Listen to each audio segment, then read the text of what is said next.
Step on up, sit down, twist off that bottle top or crack open that can, and welcome to Porch Matters. This is Terry Cagle coming to you from my back porch. Yes sir, yes ma'am, the name of this show is authentic. On Porch Matters, our saying is this: big issues or just a friendly conversation. No topic is off limits. We take pride in being able to talk about anything with each other in an open discussion. Open discussion is one of the only ways to learn. Your perspective could be changed. You could change the perspective of others. Friends and family, welcome to another episode of Porch Matters. I'm glad you're here. Hope everyone's had a great couple of weeks. I got a good conversation I'm fixing to share with you, but before I do that, if this is your first time listening to Porch Matters, I want to thank you for listening. Hope you enjoy the show. Hope you like, follow, or subscribe on whichever platform it is that you're listening to us on. Last couple of weeks for me has been really crazy. I think 1 week I put in over 90 hours at work. Yeah, to say that I was tired was an understatement. This past week, not near as many hours, thank God, but it's still been pretty hectic. Was able to enjoy a little bit of Labor Day with my family, and I have thoroughly enjoyed the last 2 weeks of college football. College football is back. I can't be more excited. Roll Tide to all of my fellow Alabama fans. To all of you haters out there. We all need haters, so thanks for joining in. Now it's time for the Porch Matters food review. Walker County has a few restaurants, but there are not many left in Walker County that have been serving generations of people. Meaning, grandparents used to take your parents there, and your parents took you there, and now that your kids are grown up, they're taking their kids. The Pizza Bar is one of those treasures.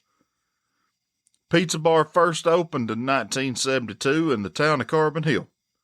You can walk in, and on the walls are people's names where they've walked in, had an experience, and signed their names. Pizza Bar is also known for their legendary ham and cheese sandwich. If you've never tried it, I highly recommend it. Anytime I go to Carbon Hill, I have to swing by and at least get me something to go. I'm pretty sure that I have mentioned a time or two that I go up to Carbon Hill quite frequently to go and see Dr. Brian Manasco at Manasco Chiropractic. Hi, Doc. Thanks for popping my back for over 20 years and keeping me in decent shape. I took my mom up to Carbon Hill this past week and we stopped in. She ordered half a roast beef. I ordered a whole roast beef. Now, instead of slicing their meat for their roast beef like some delis do, or their ham and cheese for that matter, they cut it up in such a way where it almost looks stringy. It's very hard to explain, but it's always good. That's all I'm worried about. Once they put the meat on the bun, they top it off with a brown gravy that is out of this world, y'all. No joke, it is the best brown gravy I think I've ever put in my mouth, bar none. And that's basically the sandwich. Short, sweet, very simple, and it is absolutely delicious. I also ordered a large cheese stick for me and Mom to share. Now, whenever it comes out, it basically looks like a pizza. It's basically a cheese pizza that has been cut up into cheese sticks. Now, there's enough cheese on there to stop you up for about a week. And they put their garlic butter and everything on top of it. I might sound like I'm biased, but if you've never been there, you don't know what I'm talking about. Those are some of the best cheese sticks you will ever put in your mouth. I just about guarantee it. I can't recommend this place enough. I'm getting hungry just talking about what I've just talked about. if you're ever around Carbon Hill, swing by the pizza bar and give it a shot. Tell them that you heard about them on Porch Matters. Pizza bar is absolutely 100% Fat Boy approved. The Would You Rather question for last episode was, would you rather buy a beach house right on the water or buy a cabin on the mountain? Stacy Fuson says, since you're getting a mountains house, I'll get the beach one. Love you too, Stacy. Robert Dominguez from Bigfoot Club says mountain all day. Marcia Davis says beach house. Karen Lauderdale says beach house. Brenda Barton Roberts says mountain because we have one. Andrea Elmore says definitely one in the mountains. Daryl Cagle says it's got to be the mountains.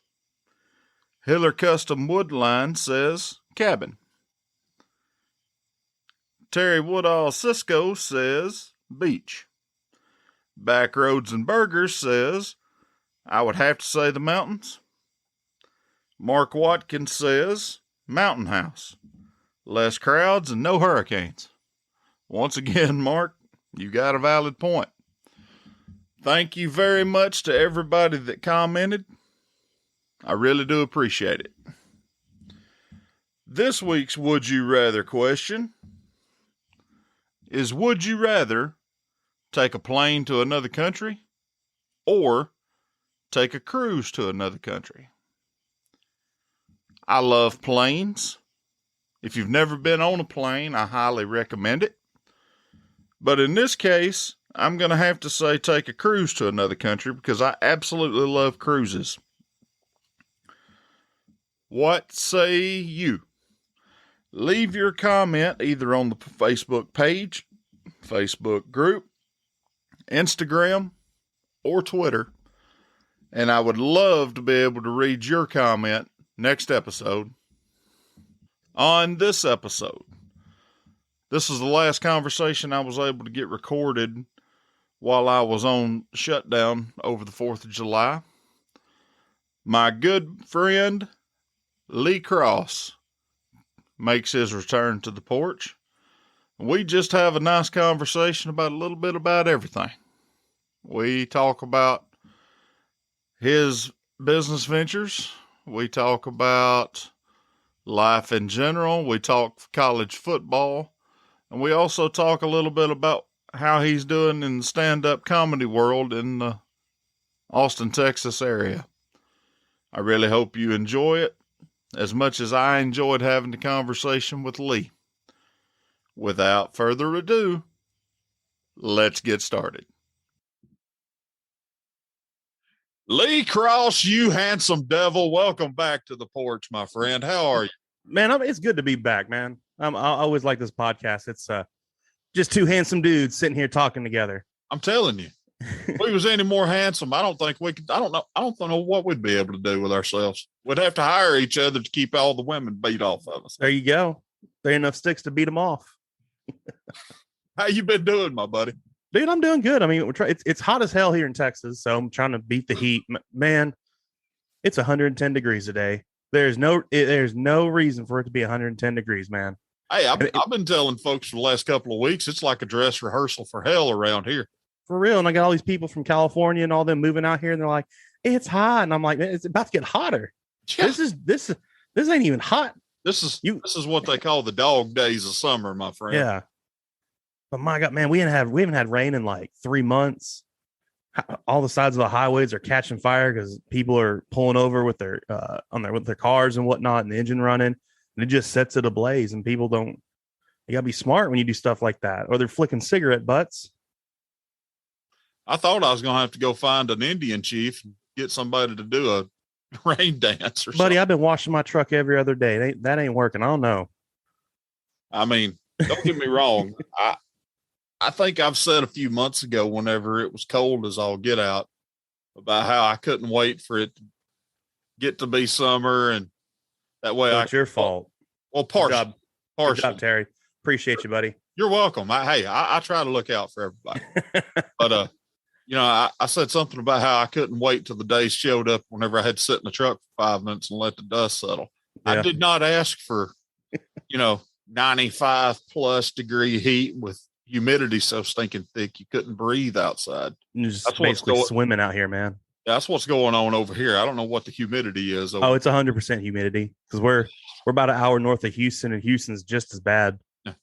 We actually got some rain yesterday. I Oh, mean, it come a torrential downpour. you lucky son of! I swear, man. I Throw know, some of that right? this. Hey, It's sprinkled in Houston for about 5 minutes. I thought I was going to come here, man. We were all breathing a sigh of relief. My poor yard. I might as well just have concrete out there. It don't look good. my yard don't look bad. I think you know this. I bought a new toy earlier in the year. I went and bought a bad boy lawnmower. There you go. So it's like my happy place now. I'm happy to cut grass once a week because There you go. I get out there on it, put on headphones, kind of like what I'm wearing right now, throw on a playlist and just jam out. There you go. Half the time I'm cutting grass with my feet, bopping. And I used to play drums. Living the good life, man. I guess, but it's been stinking hot outside. I hadn't even wanted to do that. Like I used to back when I had to mow grass for my yard, I do 5 a.m. and people come out and complain. But by the time they came out and complained, I was done mowing. I was like, my bad. Well, they're like, we're going to call the cops. I was like, call them. I'm done. Well, cutting grass at 5 a.m. in Texas might be different than it is here, but there's still dew all over the place down here. And, wet grass ain't real good for a lawnmower. Oh, there ain't no dew down here, man. That's how bad it is. it's that bad.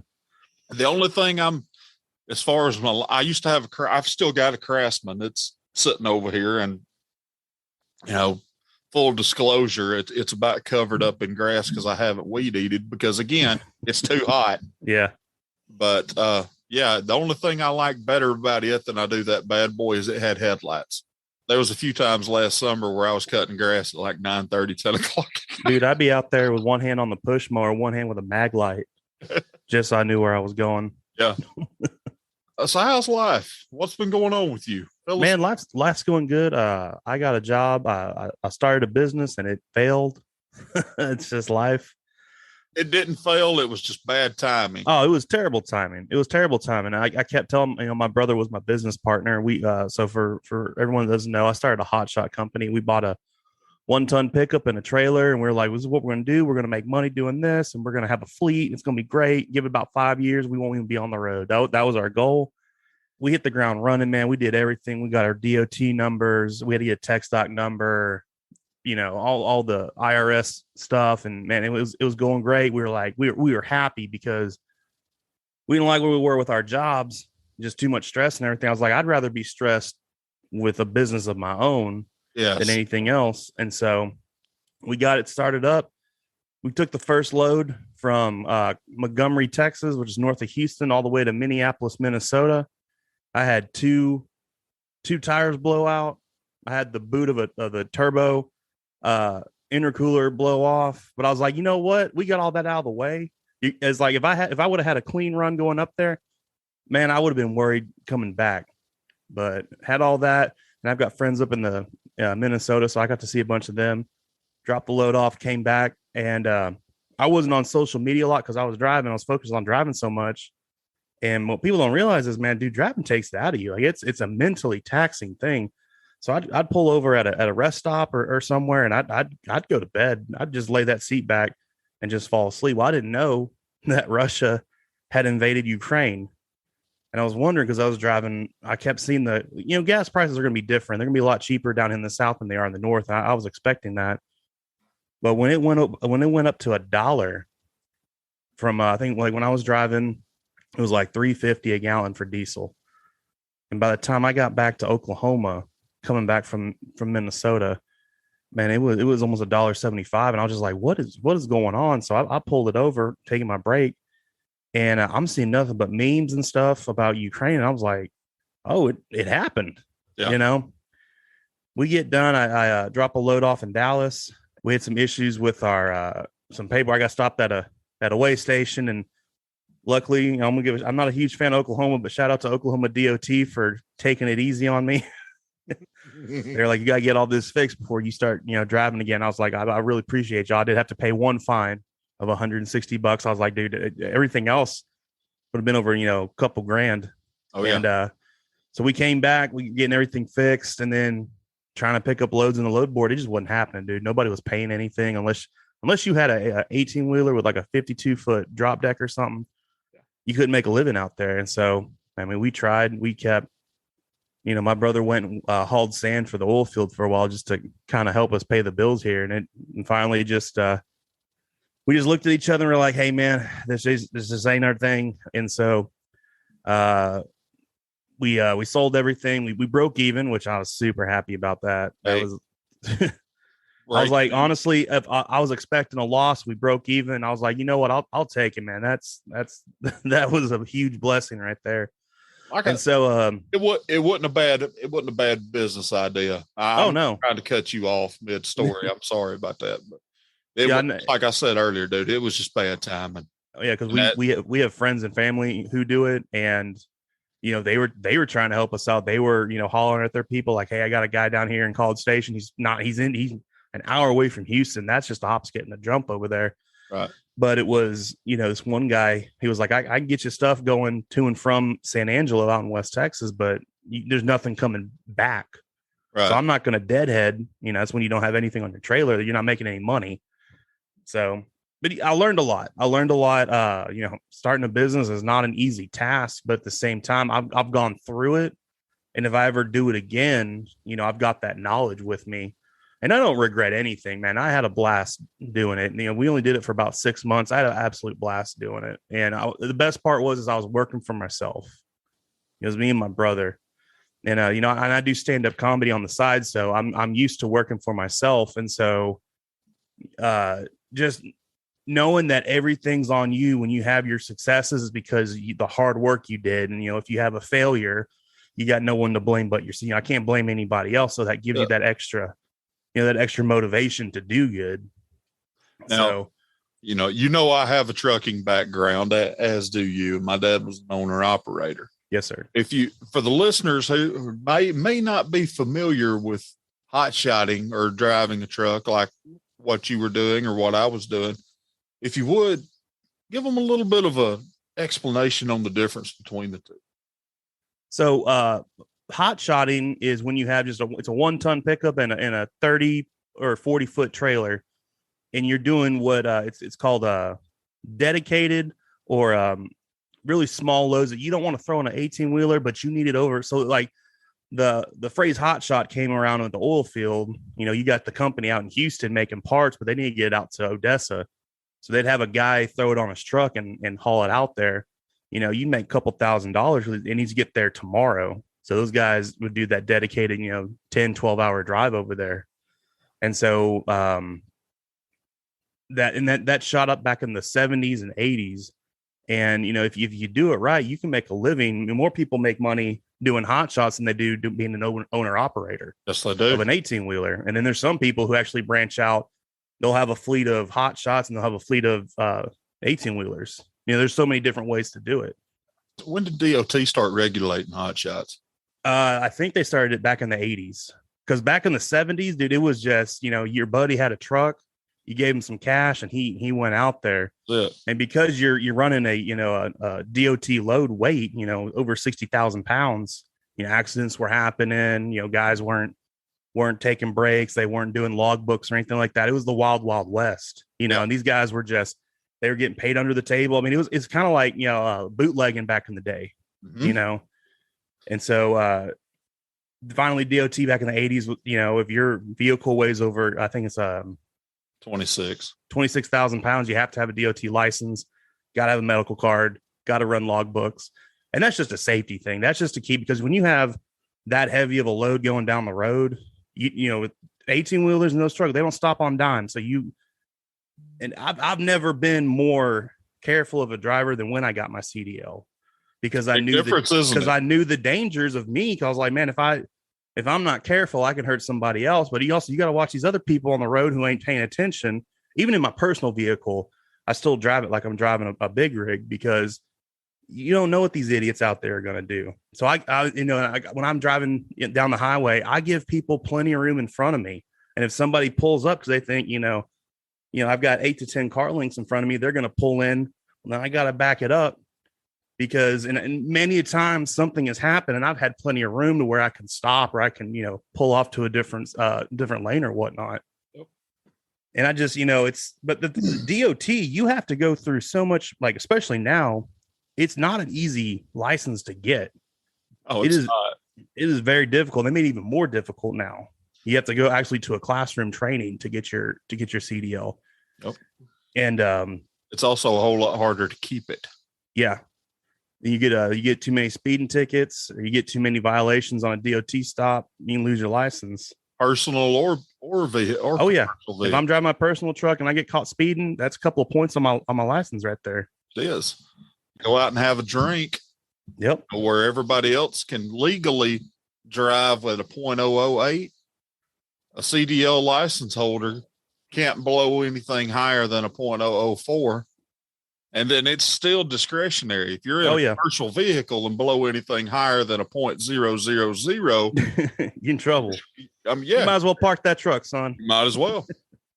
Well. But that's the thing too, is like, a lot of people don't, I guess they don't realize it, or they have that stigma that truck drivers are just guys who couldn't, they're not smart or anything like that. Some of the smartest people I know are truck drivers. A lot of them are their own, owner operators. They run their own business. They don't just run that one truck. They own a whole, a fleet of like 10. And so I always like to let people know, what I had to do to get my CDL and how to maintain it and things like that. And just the laws that we have to do, regardless if we're in our rig or if we're in our personal vehicle. And a lot of people don't know. It's just not a known thing unless you're actually actively trying to get your CDL. That's it. You don't know unless you actually do what it takes to get behind the wheel. Exactly. Or if just riding in the passenger seat will open up your eyes to a whole. Oh yeah. I think I've told this story on the show before. I'll tell it again. My dad was an owner operator pretty much all my life, except for the times where he got tired of owning his own stuff and went to drive for somebody else for a little bit. Mm-hmm. And right after that, I got to go buy my own truck, because he didn't like, let's just call it like it is. He didn't like being told what to do, where to go. He wanted to do it on his terms. I get that wholeheartedly. Oh yeah. It's difficult when you do it on your own. Yeah. And because I've got a job now. I'm working for a third party maintenance and construction for the university here. And man, it kind of sucks having a boss. My boss is pretty cool, but at the same time, I miss, calling my own shots and everything like that. And so it's, it's not a forever job. It's just, I got bills to pay and whatnot. And it's, and I totally get that frustration, where it's just like, man, I wish I was doing my own thing. Yeah. It had been a while since I had rode with him, and it was right before he got sick. And I wanted to ride with him. He did his best to keep me out of a truck, but it didn't work. Yeah. I went and rode with him, and we was going up Highway 5 in between Jasper and Haleyville. If for those that are listening that are familiar with the road, it's 2-lane and there is no shoulders. And we are pulling 9,000 gallons of unleaded. Yeah. And I started looking around from that passenger seat, started noticing people that are, they live right there on the side of the road. It was fall, so they were raking up leaves and burning them right next to the road right there in the ditch. And I'm sitting over there. You know what I'm talking about. You've been behind the wheel. Oh yeah. I was clamped down on that seat so hard that if I would have come out of it, the seat would have come up with me. You follow me? Oh yeah. I've driven in those hazard conditions, man. Oh, yeah. He looks over there at me and starts laughing. He had a big barrel chested man. He had a big deep laugh. What's wrong, boy? I said, all right, I get it, Daddy. You get what? I get why you stay prayed up all the time.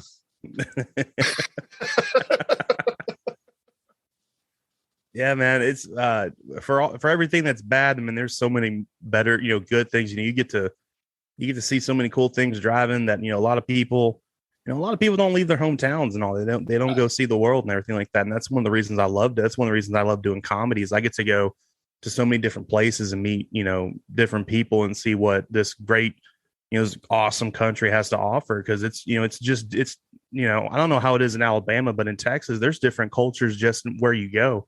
Houston's not the same as Dallas. Dallas isn't the same as San Antonio, and Austin is just its own little thing over there. It's different, just like it is everywhere. Yeah. And I say the same thing to other people who are aspiring to be truck drivers. You can see a lot, but there's a catch to it. It's hard to see at night, and it's hard to see anything from the interstate. Yep.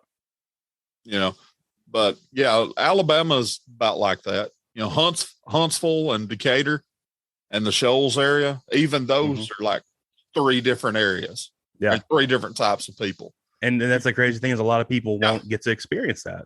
And I always tell people, you get an opportunity to travel, do it, especially when you're young. Yeah. It's one of the best things you can do. You come on down, I'd say between Coleman and just north of Birmingham. Everything's different. Tuscaloosa is that's Roll Tide country. That's yeah. Well, see, that's a college town. That's what I'm used to here in College Station, Texas, and that's a completely different. Yeah. And each college town's different than the next. Birmingham's Birmingham. Then you've got Anniston and Gadsden. That area, I have learned very quickly. That's its own little world too. But you ever meet someone and you're talking about, they're like, hey, I met this guy. He's from over there, and they're like, and you're like, hey, where's he from? You're like, oh, he's from Conroe. You're like, that makes sense. You can't put your finger on what it is about him. Yeah. Montgomery's a completely different animal. And that area between Montgomery and Mobile, I affectionately call LA, Lower Alabama. If you are living in Lower Alabama listening to this, do not take this personally. I know that's home to you. I like going right on through it. Yep. It's it's a completely whole different world down there that I don't quite understand. People think that I'm redneck, and I do claim to be a redneck, but compared to people from Dothan was ranked number 1 redneck city in Alabama for a reason. That's like driving through East Texas. Well, there is a town in Alabama that would make you feel right at home, Lee. There's a town called OPP. All right. In Lower Alabama that is world renowned for their rattlesnake roundup once a year. Heck yeah. We got one of those down here. I know. That's what I'm saying. I keep my distance, but hey, you want to go to the Rattlesnake Festival? Hey, you know what? I'm good, man. I'm busy that weekend. I will not go through come rattlesnake roundup time. I hate snakes. I don't even get them interesting people that come out. It's like them. It's like them South Louisiana people when they come out. Whoo, buddy, let me tell you. Yeah, they can cook. They can cook food like you wouldn't believe. But man, are they different? God bless them. And God bless us all, because everybody is different. I'm sure they'd say the same thing about me. Oh my God, he's a Walker County boy. I hear that all the time too. I work with some guys in the oil field that were from like the Delta of Louisiana. Some of the hardest workers I ever worked with, some of the greatest guys ever. But man, it was like, I wish, like, if an alien came down in a spaceship, they would have met us in the oil field out in Pleasanton, Texas. They would have been like, all right, Lee, you're the smart one of this group. Because I'm telling you, these dudes were but I tell you, some of the best guys I ever worked with. And it's a lot of people don't realize, especially when people, move to the South and whatnot, a lot of people, I actually met some people that moved, here from different parts, not just California, but all over. And this one guy's asking me about, he's like, is this town really racist? And I'm like, no, man, we don't like, in my defense, I don't think there is. It's just we love everybody. Now you give us a reason not to like you. That's another thing. But I was like, well, we'll help anybody out. Somebody stuck on the side of the road, you get flagged down, you give them a help or whatnot. And there's been times where, you'll see a story in the news where, some lady, can't pay for groceries and somebody helps them out. And I just said, I think that's just the media trying to get us divided. But, yeah, you're always going to have a bad part of town, but man, there's nothing but good people here in Bryan College Station, Texas. And it's the same no matter where you go. But it's that stigma that people always come down here with. They think we're a bunch of crazy rednecks, and we are. We're pretty crazy, but at the same time, dude, we'll give you the shirt off our back if it helps you out. At least your state isn't stuck with this whole. It never fails. Anytime I see a meme about Alabama, it's got something to do with incest, and it drives me nuts. And that should be Arkansas because they're the worst about it. Thank you. I have been saying that for years now. I don't know why they're getting a pass lately, but man, they just been going harder. What about Mississippi sitting there doing nothing? Come on. Our state slogan should be, thank God we're not Mississippi. Exactly. I mean, really. God bless all of you from Mississippi and Arkansas. We love you. But at the same time, Alabama's not that bad. No. And then that's thing, and I've been to Alabama. I've been to northern Alabama. I've been through southern Alabama. Yeah. I've been to Florida. I've been all over the southeast part of the United States. Now, did you go to the Redneck Riviera or did you go to actual Florida? I've been in the peninsula, and I've been down to Orlando. I've been down to the Keys. Yeah. I've been to Tallahassee. I didn't really enjoy Tallahassee though. That wasn't the best city I've been in. But overall, the people I've met have been very interesting, and they've been, nice people. That's doing comedy, and then I've gone to a couple, SEC football games, and I tell you, y'all have some of the. I'm glad we're out of the Big 12. They're nothing but bullies and just whiny people, and they always want to start fights at football games. Man, dude, I went to where did I go? Not to Oxford, Starkville, Mississippi. Starkville. Yeah, go to Mississippi State game, man. And of course, we're all in maroon and white, so I think we just all confused each other. We thought we were on the same team, but man, it was just everyone was having a great time. I saw, people. I was walking by the tailgate, and people were, "Hey, come on over!" It was the first year A&M was in the SEC, and that's the best thing ever. I love that, But then once the game gets started, that's a different story, and then after the game, it's a different story. But at the end, at the end of the day, but it's the best thing ever. I hate going to Waco. I have so many bad memories and experiences going through Waco. I will avoid it. I will add 30 minutes to my drive to avoid Waco. Is Waco that bad? Man, it's not great. It's not great. It's, the university, the Baylor University is there, but man, it's just a bad, like a lot of, and people get the misconception because they're, Baylor's a Baptist college, but they had a shootout back in the early 2000s. Two motorcycle gangs had a shootout in the Twin Peaks parking lot. The most surprising thing was there was a Twin Peaks in Waco. It's college now. I was just, and it's but people are like, oh, because it's that good college over there, No. It's but it's just, man, like I said, I accidentally dated a girl from Waco. That wasn't fun.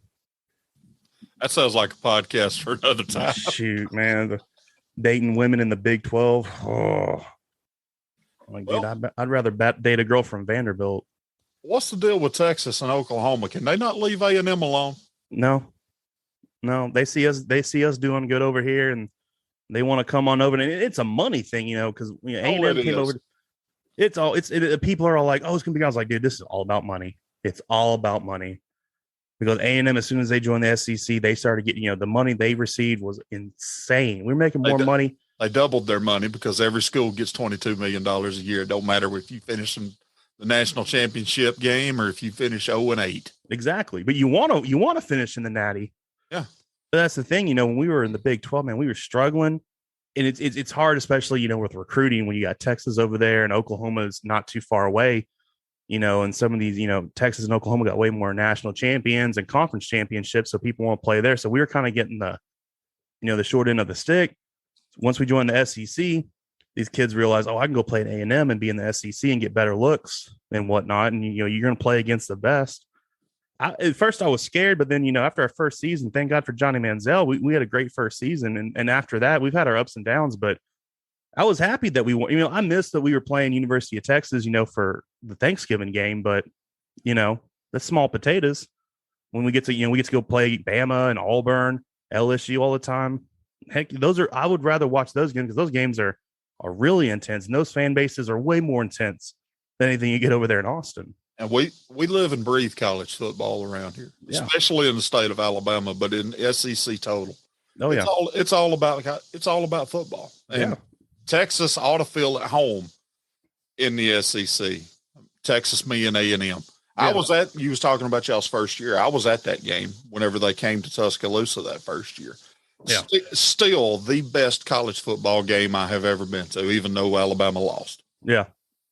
Still the best game I've ever been to. Very competitive. And that's why, and I hope, I want to beat the hell out of TU, but my God, I don't want to have some blowouts. If you ever watch the Big 12 games, they don't have defense. They have these high scoring games. Drives me crazy. I want to see some defense because defense wins championships. And that's, when you see, hallelujah. Don't get me wrong. Like I like a good game and I like it when my team wins. But if we're winning, like when we played LSU, we went to 7 overtimes and it was, 74-72. I was just like, hey guys, let's make some tackles or something. It's 2:00 in the morning. I got work in the morning. 72-72 is a basketball score. It is not a football score. Yeah. And it was just both the defenses. They were done. They were spent. Yeah. It was just both offenses. It was after the second and third overtime. It was like, whoever doesn't catch the ball, that other team's going to win. And then that's exactly what happened. What do you think about all of this big blow up between Alabama and Texas A&M over this recruiting stuff? I think it got blowed up way beyond proportion. Everyone knows that NIL stuff's going on. Yes. Everyone knows it. I think Nick Saban just had a slip of the mic, and that happens. And trust me, being an entertainer, that happens every now and then. I guarantee he wishes he could take it back. Yeah. He does. But here's the thing. Did he say anything that wasn't true? Oh, no. Nuh-uh. And then Jimbo got his say, and then the SEC said, okay, both y'all said your things. Now both y'all shut up, be nice, shake hands. Exactly. And whatnot, because, at the end of the day, you look back in the 80s when SMU got the death penalty, everyone was doing it. They interviewed everyone. A&M was giving people Trans-Ams and like $32,000 a year. Yeah. It was happening. Yeah. And these people that say, oh, it's not happening. I'm like, dude, if you believe that, I got some oceanfront property in Arizona for you. Absolutely. And it's those people who are so naive, and obviously the like the commentators on ESPN, they can't really go into it as much because they don't want to upset the NCAA and everything. But if you're a smart person like you and me, we know exactly what's going on. Yeah. And it was a little slip up. It's over, but you know what? It's over. Football season's away. We got about 55 days till our first game. I'm excited. Let's get it over. Let's get exactly. And you know what? Maybe behind the scenes, Nick Saban was like, "Hey, Jimbo, you want to hype this game up?" And he could be. Yeah, it could be. Why not? Exactly. Because that's all we were talking about in the offseason when that happened and everything. Yeah. And it's going to guarantee you the week before both that game, that's all they're going to be. That's all they're going to be bringing up is that video clip. Yep. It's going to be a hell of a game, and it's in Tuscaloosa this year. Yeah. So you coming? I might try. I got. Let me know if you try. I will try and get a ticket myself. Sweet, because that stadium's going to be rocking. I'm telling you, that's going to be rock. I can't wait. Even if I can't make it there, just to watch it on the TV, because I'm telling you, that is a game to watch. Have you ever been to Bryant-Denny? I've driven past it, but I've never been inside it. So you've never been to the cathedral? No, sir. Game day? No, sir. I want to though. God Almighty, we got. Oh man, you got to let you experience that one time. And that's the thing too. I love going to like different stadiums. Yes, because Kyle Field's great, but every other all the other stadiums have that one thing that makes them fantastic. And so whenever I get an opportunity to go, I'm there. Yeah. Just because when I lived in Minnesota, Minnesota was playing TCU, and I was like, well, shoot, I'm gonna go watch a football game. It was cheap as hell. It was $15 for 50-yard line tickets. Yeah, they had a very unique outdoor stadium that rivals most Texas high schools. But it was cool to go in there and see because it had that red brick just lined up everywhere, and they had the old school metal bleachers. And I was like, dude, in the winter you're gonna freeze your butt on here. But that's old school Big Ten stadium. Yeah, it was beautiful. Yeah, honestly, I love the concept of those stadiums, and it actually made me mad whenever I heard they were renovating Bryant-Denny again and taking away a lot of season ticket holder seats that they've had those seats for 20 plus years, generations passing down the family. They've taken away those seats to put in those boxes. Saban's not going to be around forever. Yep. They did the same thing at Kyle Field when they renovated it. I think they took about 2,000 season ticket holder seats. Huh. Now, granted, they did distribute them, but they're not your ideal, seats or where you and your grandfather sat watching Aggie football games. And I'm actually on the season ticket list at Alabama. I've been on it for over 15 years, since right before Saban showed up. I'm still on the waiting list. Yeah. Okay. There's people like that here in yes, at A&M.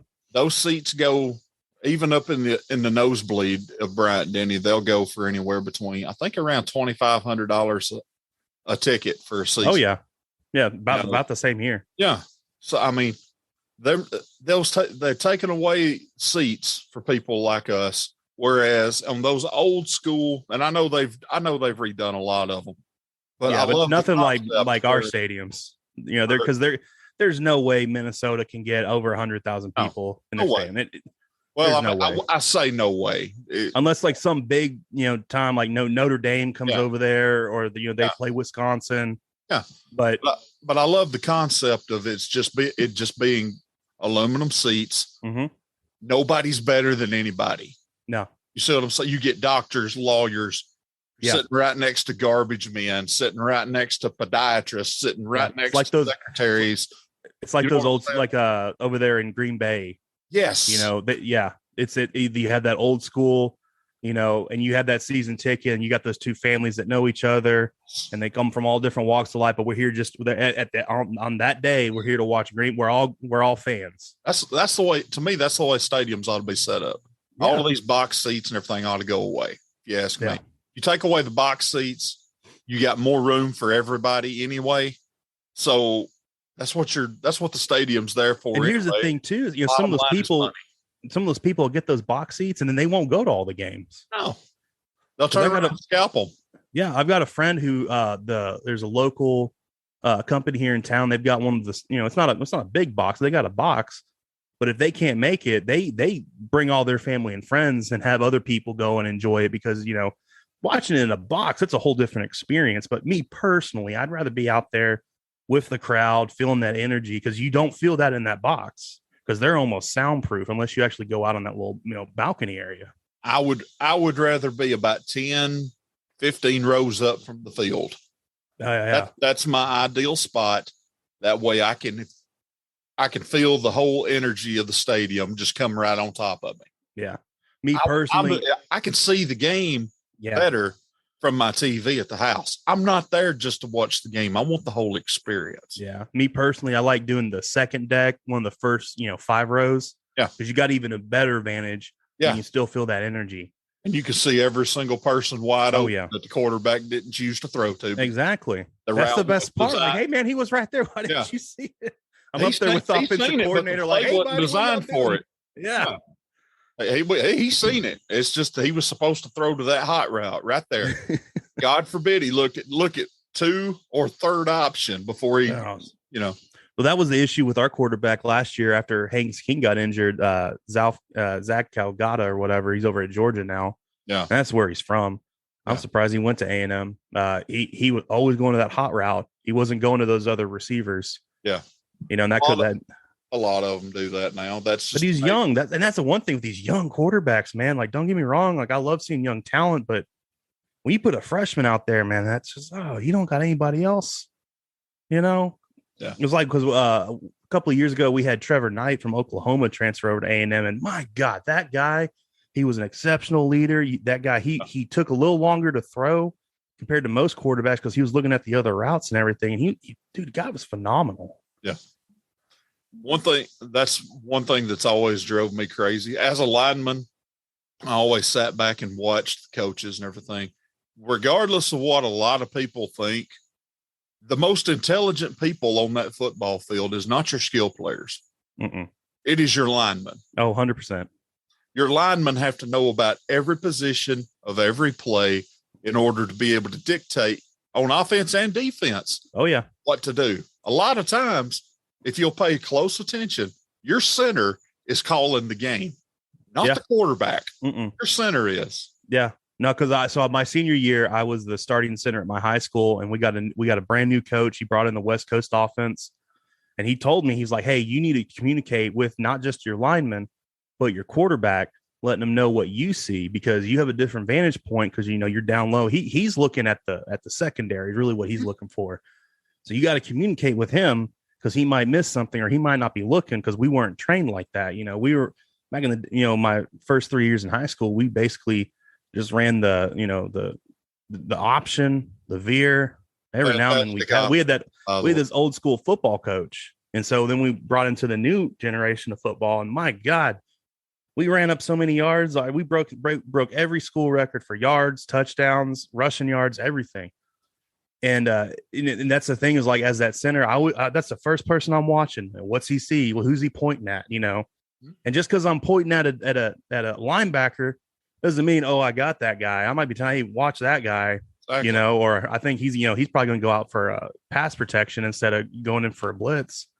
Yeah, that was the thing too. Watching film, I follow a lot of guys on TikTok who are their offensive line coaches, and they're just teaching these young guys stuff. And I was just like, man, if I knew what I knew today and could just give it to myself back then, I would have been a better player. I might not have played at the next level, but I would have been a better player. And just like studying film, it blows my mind. I was just like, why wasn't I studying film? We had the game film of the other team. Why wasn't I watching it? And I had all this time that I could have dedicated to that to be that much better. I watched it and I studied it, but I didn't study it near as hard as what I probably should have. Oh yeah, because we had a coach or two that would actually sit there the entire weekend or even weeks before and have everything planned out, talking about how, well, in this game they ran a whole lot more than they threw, or they threw more than they ran. Yeah, he would actually break it down to that point. And yeah, we used to get packets with all the information and stats, and I was just like, what are we gonna do with this? Oh. And they were like, this is for the team we're playing. Get to looking, because this is, you need to know this. I would always study the game film that they showed me, and I would pay close attention to the defense they ran. I would try to pay close attention to how often they blitzed or what offense they ran, whatever. I was trying to really pay close attention on the film to who I was going to be matched up against and see if I could see some telltale signs. You gotta always look for them. Yeah. That served me well, but there again, I'm like you. If I could go back knowing what I know now, oh yeah, unstoppable. Oh yeah, unstoppable. I miss those, but dude, like right now, I'd be doing 2-a-days right now. I'm good, man. I'm good. I like this AC. Yeah. Oh, well, I hated 2-a-days back then. I hated them too, but we had youth back then. We could. Yes. If I try to do that now, buddy, I'd be in the hospital. I'm 40 years old and done got used to sitting in an office. Yeah. I don't mind it. I enjoy the air conditioner. Yeah. Lee, I really do. Every now and then I'll think, because I'll see my buddies that are working in the field, they'll send me a Snapchat of the job they're doing on. And, I'll be like, man, I don't miss the work, but I miss working with those guys. Yeah, that's what I miss. I don't miss the heat. I don't miss anything else. I just miss working with your crew. That's what I miss. People who listen to this show would probably think that my favorite job was being a corrections officer. It wasn't. Mm-mm. My favorite job that I have ever had was stacking chain link fence on the back of flatbed trailers at Stevens Pipe and Steel in Hayden, Alabama, I think I made $8.50 an hour. I was right out. It was after high school was over. I didn't go to college because of my knee. I'd already had surgery. I went to community college, and I was told that if I flunked out, it was on me. Yeah. I flunked out because I was burnt out and I didn't want to be there. I know that feeling. So I went to work. And when I went to work, I hate to use this language, but I had a buddy that I was a lifelong friend after I went to work there. His name was Bill Lavender. I'd stack it. He would tie it with just wire, that tie wire, as we called it. It was 14 gauge wire that we didn't get turned into chain link. Mhm. That whole process and that whole job just kind of fascinated me. I tried to learn every bit as much of it as I could, and I'd used all the stuff that my parents and my grandparents taught me. I worked my butt off. I'd load anywhere between 5, sometimes 6 trucks a day, and I would come home in the afternoons, be so stinking tired I didn't do nothing but grab a shower, eat a little bite to eat, and go straight to bed. Yep. I couldn't do nothing else. I was just give out. Yep. But I made a buddy, and in between forklift loads of wire, we'd just sit there. And we used to have random conversations throughout the day. You know how it is. Oh yeah. Shooting the bull with your buddy. Yeah. You're just waiting for the truck to get there or something. I looked at him and I was like, you know what, Bill? I'm a whore. And he just looked at me. I was like, let me explain. I said, don't matter what he brings me on that forklift, I handle it. Nope. You know, he just started busting. I mean, just random stuff like that. Yeah. That was what made our day. And I was told to start with, stay away from him because he was crazy. Well, that just drew me to him. Yeah. First time I ever seen Bill, he used to wear a hat like you're wearing right now, but it had a radio built into it, an FM radio, had an antenna over here on the other side. When I first walked up, he had that antenna all the way up. And he was just sitting there listening to the radio before there was Bluetooth speakers or anything like that. Oh yeah, old school. And he would ride with me going to work and back and everything because he didn't live too far away. And I'd make the same mistake every single morning. How was your night, Bill? 20 minutes later, he's still rambling. Well, at that point in time, I was trying to find some music to turn up to listen to get ready for work. He was a metalhead like I was at the time. Nice. Still am.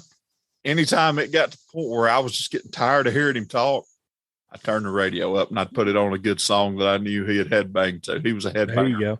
There you go. He'd start out just bobbing his head kind of like I'm doing right now. Yeah. I'd see that. He'd start being a little bit more quiet because he couldn't talk headbang at the same time. Before that song was over with, he would almost be headbutting my dash and almost knocked out my back glass. I can't tell you how many times he had banged that much. I miss that man so stinking much. Oh yeah. He passed away about 2 or 3 years ago now. Yeah. But we all have those jobs where there's always that one guy or that group of people you work with that, you just become family. You do. And the heartbreaking part of it is sometimes you think that you're real close and everything, but the only thing that ties you to that friend sometimes is the job. Yep. And then once you leave a place, you never talk to them again, even though you try. Yeah. Now when I was working for the city in the water department, these guys kept trying to add me on Facebook, and I didn't want to because I wanted to keep, you have your work relationships and you have like your personal relationships. And I didn't want them to kind of mingle because that's actually burned me in the past. And I was talking to this guy and he was like, we didn't work on the same crew, but we always hung out at lunch. And he's like, hey man, why don't you add me on Facebook? And I was just like, man, I'm gonna be honest with you. It's nothing personal. Don't take this the wrong way, but I don't want to be friends with any of y'all because, I'm here to work. No, we'll have fun at work. We'll have conversation, but we're here to work. And I don't want to bring that into my personal life because in the past it has burned me. It's, so, I might say something off the clock or whatnot, and it gets back to somebody or, this, that, or the other. And so, but I get that at the same time, I miss all of my coworkers and, in the oil field and, working utilities and whatnot. But at the same time, that friendship would have not lasted outside of work, minus picking your friend up and all that, probably, you wouldn't have been, lifelong friends if you had gone somewhere, to a different company or whatnot. I did. And we actually stayed in contact. Oh, you did? Oh, that's good. I've been lucky in that regard. I'll keep at least one friend from each place that I worked, that I can still regularly stay in touch with. Yeah. At least one. Now, whenever I went to the jail and worked there, I spent 10 years in the county system. I know a lot of people and I got a lot of acquaintances, but I've got very few friends. Mm-hmm. And part of it's just because that's a whole nother animal. And it's no, corrections is a beast. Whole nother animal. You've got, between inmates and coworkers, there were a bunch in there that were saints that were great. I don't talk to them all the time, but whenever I run into them at a store or anything like that, we still act just like we did back then. Oh yeah. But then just like in every other job, there's some I ain't got nothing for. Yeah. You know how oh yeah. It's just like any other work environment. You just add into the aspect of, hey, when that door shuts behind me, there's a chance that I might not go home that night. Yeah. So that's that thing, working, not, because my dad was a cop for 20 years here in Bryan. And so it wasn't until I was older, I think it was like 12 or 13, when I realized how dangerous that job was. Because we would watch cops and everything and whatnot. And for me, it was kind of like I was watching a movie. But it wasn't until I finally realized oh man, there's a chance my dad might not come back. Yeah. And thankfully that never happened. But, in this day and age, being a cop's it's one of the worst jobs you can have right now with everything going on. It is. And the way people talk. And, I will always respect somebody who, is in, either a sheriff's deputy, police officer, in corrections, because that is one of the hardest jobs to have, and they all bring their own difficulties and everything like that. Very dangerous job. There's since I've been out of it, I had this conversation with another retired officer. Hey, he had actually put in more time than I had, and we were just talking, and I was like, there's no telling how many years we took off of our life by doing that job. Oh yeah. Just between the stress and everything else. Oh yeah. I mean, you can work in corrections or as a police officer, and the stats are staggering. Mm-hmm. 4 or 5 years is up. You're going to be on some kind of medication for blood pressure or anxiety. Within a year, you're going to have you're either going to be smoking, dipping, or drinking. Yep. Within 6 months to a year. Mm-hmm. It is what it is. If you that's fantastic. Oh yeah. But my dad, I've noticed over the last couple of years after he's retired, he's been he was always a fun guy to be around. He was a great dad, but he was very serious. He was always very serious because it's a very serious job that he did and whatnot. He had the high blood pressure and everything like that. Now that he's gotten out, he has, he's almost off all those, because he's not as stressed anymore, and he's a lot more fun to be around. And people take that the wrong way when I say it. My dad was a great dad, but my dad also was a dad. He wasn't a friend. He was a dad. Now we're buddies. We actually, our offices are right next to each other. So I get to see him every morning, which is just a great, Yeah. But, and it's one of those things where there's everyone's like, defund the police. And I'm like, oh, no, we need to fund it. But we need to fund it in the right way. A lot of these guys, the only times they really get trained are when they go to the police academy. And then after that, it's, they learn from a field training officer, but they might be one of those old guys who, are just, pretty crazy, and teach them all the wrong things like you see in the movies or whatnot, and maybe not, but I definitely think there needs to be more money put in, but for to get, because, oh man, I can't tell me my friends who they need to go to counseling because they have such PTSD from working, in the big cities. Training for any type of officer role, it's kind of, how do I explain this? You teach them the proper ways to do it, but yet everybody goes about it in different ways because everybody's personality is different. Yeah. Okay. You should teach the law, you should teach the rules and everything else. But if you don't have a gun, is a fantastic thing to have. Mm-hmm. A baton is a fantastic thing to have. Taser is a great tool as well. All of those are tools. Yeah. It's always good to have tools. The best tool that you can have if you are wearing a badge is a level head and good communication skills. And 100%. Because here's the thing: if you use that tool, like you could say, like firearms a tool.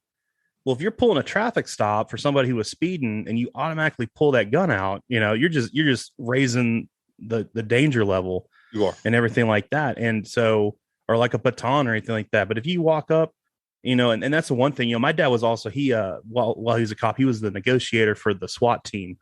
So that guy, I've never seen him lose his temper because he always stays even keel and everything. And that's just something that he's good at. And I kind of have that skill, not as good as he is, but, that was the one thing. And he would actually teach classes for about how to present yourself as a professional, because when the badge shows up, most of the time that's all you need is just somebody to show up to take care of the situation. I've lost my temper several times. Not when I was wearing a badge. Yeah. I can say that with my hand to the sky. They cannot strike me dead if I'm lying. A lot of people are going to realize we're not perfect.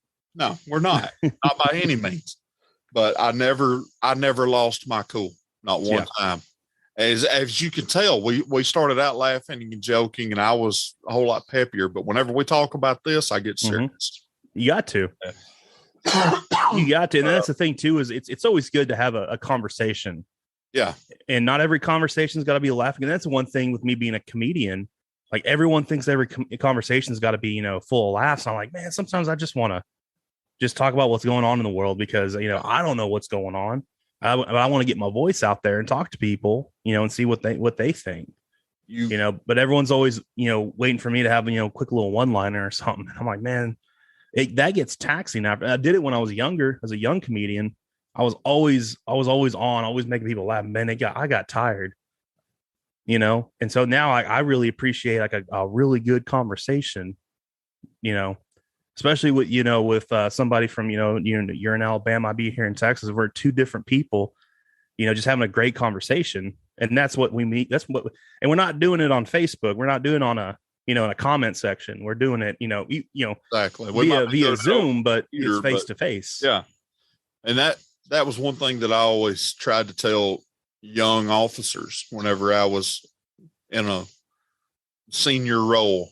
I never was in charge, but the badge does not make the officer. I don't care how hard you try and do it. The officer is what makes the badge. Yep. And you can't grow up in school and get bullied and thrown into lockers or whatever, and then automatically think once you pin that badge on, you're 10 feet tall and bulletproof and can do whatever you want to. That will get you killed. Every time. You've got to realize that the only difference between you and the people that you are having to deal with, whether it's corrections or whether it's out on the street, at the end of the day, if they have a record, the difference between you and them ultimately is one mistake. I would getting caught by that one mistake. Yes. I would say, because some people that I dealt with thought that they were above inmates, and that used to drive me crazy. Yeah. And I would flat out say, how you drink? Well, yeah, I drink. Yeah. How many times did you go out to a bar on the weekend, have one too many, and then barely could remember how getting home? Exactly. I said the difference between you and them is they got caught and you didn't. Did you ever smoke weed whenever you were growing up? Well, yeah. They got caught. You did. And there again, I've had Miss Marty Shelper on here, who's actively trying to get marijuana legalized in this state, lobbying for it and having fundraisers for it, whole 9 yards. I've never smoked weed a day in my life, Lee. Hand to God. But at the same time, I think it should be legal. Exactly. But the fact is it's against the law right now. Yep. And that's what a lot of people, they're like, it's same thing here in Texas. It's going to take a while for that to get passed. And a lot of people are like, it should be legalized. I'm like, absolutely. I 100% agree wholeheartedly. Should be. Because here's the thing, it's, as someone who does partake and whatnot, I'd rather, eat an edible or smoke some weed than drink some alcohol, because Terry, I'm 36. Today's my birthday. I'm 36 years old. If I go have a glass of whiskey, my Marilyn Monroe impression. if I go have a glass of whiskey, my tummy hurts. I don't know why, but my tummy hurts. I when I was younger, didn't have that problem, and I get acid reflux and everything, and I don't have a good time. Not a good time. I know, man. I'm telling you, I got a bottle of Tums right here by my bed just in case. And so I'm one of those people that, absolutely. But at the same time, if I'm dumb enough to be out and about and get caught with it, I'm going to have to face the consequences because it is not legal, and there's been times where maybe I ran a stop sign or, I blew through a red light when it was turning yellow. I'm guilty of everything, and that's the thing too, is people who would, when I was working as a restaurant manager, some people would come in and they'd have a great resume, great interview skills, but you know what? They just, they got caught and they got arrested, and the restaurant I was at, you could not have anything on your record. And I felt bad because, this guy, he had the restaurant experience, but he did 2 years in county. He's trying to turn his life back around. But I knew there was other restaurants that I could, hey, we can't hire you here. But if you go down the road and go to this other restaurant here, go talk to my buddy who's a manager, we'll get you taken care of. Because I wholeheartedly believe there are people that do need to be in jail, and there's some people who should not be in jail, or they should, once they get out of jail, they definitely need to get a second chance. Because like you said, you made a mistake. You got caught.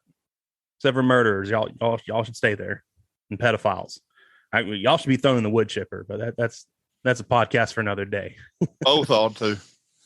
So, but that's the thing is, the law sometimes isn't black and white. There's a little gray in there. Oh, there's gray in every situation. Yeah.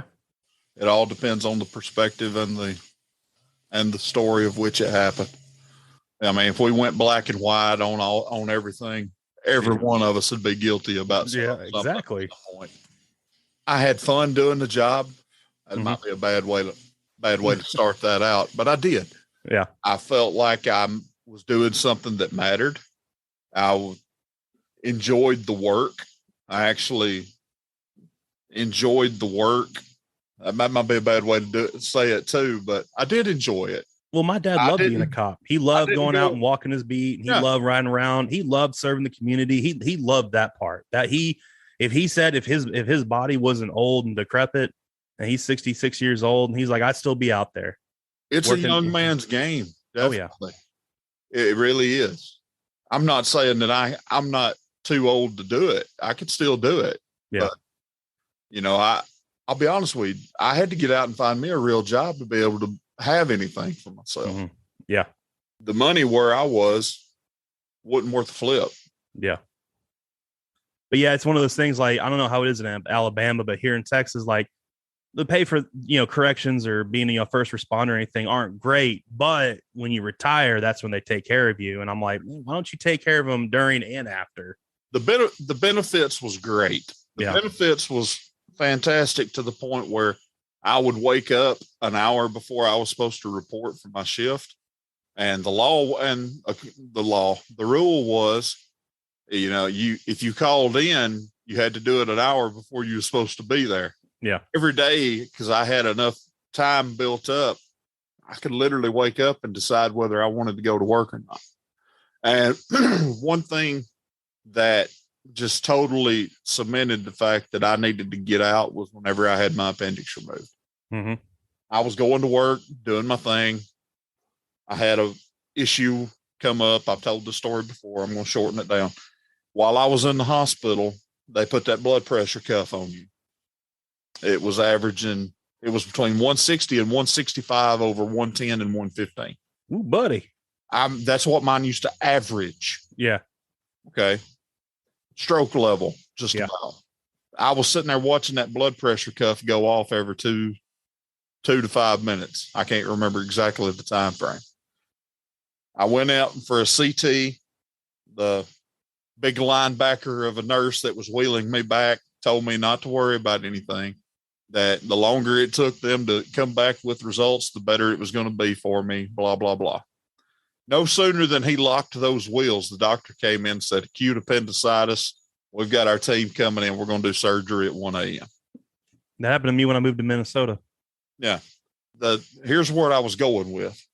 As soon as they told me I was going to have surgery, they did not tell me how long I was going to be out. The very next time that cuff went off, my blood pressure was 135/70 because I knew I wasn't going to have to go back in that jail for at least a month. Yeah. I had time. And I wasn't going to miss a paycheck. There you go. That's when I knew I got to go. It's funny when you have those little signs. Yeah. Yeah. And I actually transferred out and went to work for the road crew out here, but that only lasted a little over a year. I ended up going back to try and get my retirement and everything in. That's whenever I went to CDL school and got my license while I was still working at the jail again.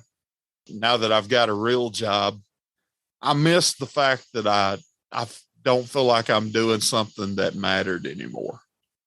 I feel that. Make any sense to you? I feel that, especially with my job. My job, this is the most. I'm a project manager. Yeah. So the stress level is almost non-existent. Every now and then there's a phone call. I gotta diffuse a customer or something, and I feel almost guilty sitting in that office doing I'm doing work. Like I'm typing up stuff and all that, but at the same time, I feel like an imposter. Yeah. And but then I have to tell myself, and I was like, no, this is, you've worked your way up to get to this position. I actually went in for this job. I went in for a technician position, but I wowed them with my charming personality. No, I'm telling you. And they were like, hey, we think we need this guy to be go up to this level because he's overqualified. Right. And so then that's how I got this position. And it's been a true blessing. I love every minute. The guys in my office are really nice. It's not a hard job unless you make it hard. But I totally get that feeling where it's just like, you're just sitting there or you go walk a project and you're just like, man, I'm making good money, but I'm not really working that hard. I'm not working that hard right now. I do my job. Mm-hmm. I do my job more so than other people that may or may not be in my position do, or would.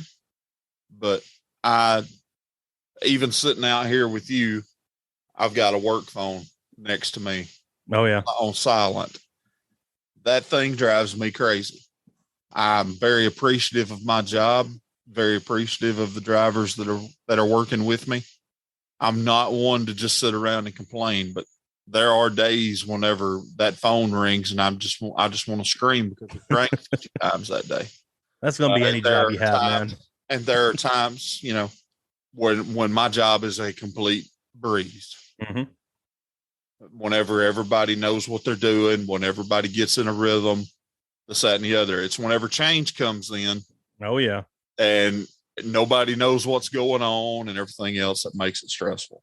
Or whenever you change brokers or things of that nature. You've been in the business, you know what I'm talking about. Oh yeah. It's hard for me to complain. I might not always act like it, but I am a religious man. Mm-hmm. And everything that I have right now, I've got exactly what I prayed for. I've got exactly what I prayed for. I'm living my dream. Just like with this podcast, I'm living my dream. Mm-hmm. And, my dream is to be able to provide enough to be able to have something in this world. And I don't want to end up having everything that I do in life because somebody died and passed it down to me. Yeah. I'll be very appreciative if or when that ever happens. Yeah. I don't want a thing from people that I love. I'd rather have them. If they see fit to leave me with something, great. But that's not what I want to end up with. Yeah. I don't want somebody else's hard work to be what I end up with. I want to be able to put my own work in. There you go. I want to be able to put in the blood, sweat, and tears to be able to buy myself something. That way I can sit out there on my back porch, on my property or whatever, and say, you know what? I got this. Yeah. You built your own little empire. That sense of accomplishment. Well, dude, I totally respect that. I get it, man. You know, That's like me, I'm trying to, trying to be a stand-up comedian. It's tough, but it's fun. And then I get to look out at all my accomplishments and things that I've done. I don't want anything handed to me. I want people, it's good to network, yes. but the people that I network with have seen me perform and they speak highly of me to other people. And that's how I get gigs and whatnot. But I don't want to get it because, oh, it's because I know someone. It's like, oh, it's because I know that person, but they've seen me perform, or a promoter came to an event and saw me perform and saw the hard work that I did. And it is kind of hard work. It's not like backbreaking labor, but it's good to know somebody, but you still want to know somebody and you be in the position that you're exactly. in because of the work that you put in to become good at what you're doing. Exactly. I've got a friend who, I got a couple of friends out in Austin who are in regular circles that run into Joe Rogan, and all those comedians. And they said, hey, you want us to, drop your name? And I kind of sat there and I was just like, no. And I said, I don't want to put you in that. I don't want you to put you in that situation where you're just name dropping and it just not work out. I want to get into those circles on my own merit and then be able to say, I did this because, I put in the hours and I put in the work, traveled to the open mics and everything like that. Now, if I was in a situation where I was on a different level, I was on a much higher level, and I still hadn't ran into those circles, I might reach out to them to collaborate or to do something. But I'm I'm not on that level, and I appreciated my friends thinking that highly of me because they've come to my shows and whatnot. But I'm not on that level right now. I still got hours upon thousands of hours I got to put in to get to that level with those guys. Well, how is the comedy going? Has it picked up? It's going fantastic. We got a bunch of shows here in Bryan College Station, driving to Houston and Austin doing shows. I mean, minus the gas prices, it's going great. People want to be entertained and people want to see a good show. And, I can't complain, man. Is the audience coming back? Yeah, audiences have been coming back. They want to be entertained because no one wants. People will binge a Netflix show, but you don't feel as good after watching 8 hours of Netflix. Now, if you go out and watch some live music or a stand-up comedian or something like that, it's a different thing because you're getting out of the house and you're around other people and you get that energy going. That's a completely different thing, and so that's what people want. We recently did a little thing on the news. The news did a little expose on us about it. So that really got the word out. And so we're working hard, man. We got a great scene here. We got comics from Houston and Austin that love coming here. We had Henry Cho, who I got to open for back in the spring. That was a fun show. I like working with one of the greats who's been doing it since the 80s. Yeah. Just getting to talk with him and whatnot, just a wealth of knowledge. Been able to pick his brain. Oh yeah. But the thing too is, man, you'll meet, I've met Pauly Shore, I've met Ron White, I've met, Rodney Carrington, I've read Larry the Cable Guy, and they all give you the same advice.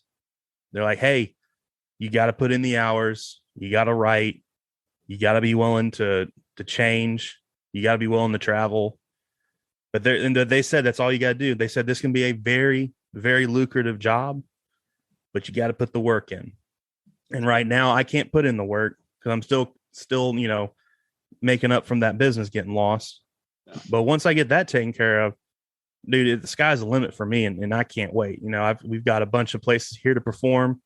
I do my stuff on TikTok and Facebook and all that, keeping everybody entertained, trying to stay relevant. And you are one heck of a follow on TikTok. I love it, man. I love it. I love entertaining people. That's what I was put on this earth for, was to entertain people. And that's what I'm here for. If I'm putting smiles on faces, I'm doing it right. There you go. Lee, it's been great having you back. I want to have you back as often as you want to come back. I've told you that episode 1. Oh yeah. I'm telling you, football season, man. Let's do it. We're going to, I've got an idea working for that. All right. I'll have to talk with you about it off camera. That'll work. But if you would plug all of your social, please plug your TikTok. I can't recommend his TikTok enough. So just follow me. It's just Lee Cross Comedy on Instagram and TikTok. You'll find me. I'm the only Lee Cross Comedy on there. A lot of shenanigans. I like to have fun. If you give him a follow, make sure you leave him a comment and tell him that you heard about him right here on Porch Matters. There we go. Lee, you be careful. Thank you. Always. Thank you, sir. Big thanks to Lee Cross for coming onto the porch. Follow him on Instagram and TikTok at Lee Cross Comedy. If you are new to the show and like what you hear, hit that like, subscribe, or follow button and download the episodes in our archives. If this show has been a positive addition to your life, please rate the show and leave a review. Won't take you but a minute, and it really would help the show. Find us on social media by typing Porch Matters Podcast into the search bar. Word of mouth is still the best way of sharing. Pick your favorite episode and share it with at least one person this week. There are a lot of people out there that have never heard of a podcast before. I sure would appreciate it. And I'll see you next time, right here on Porch Matters.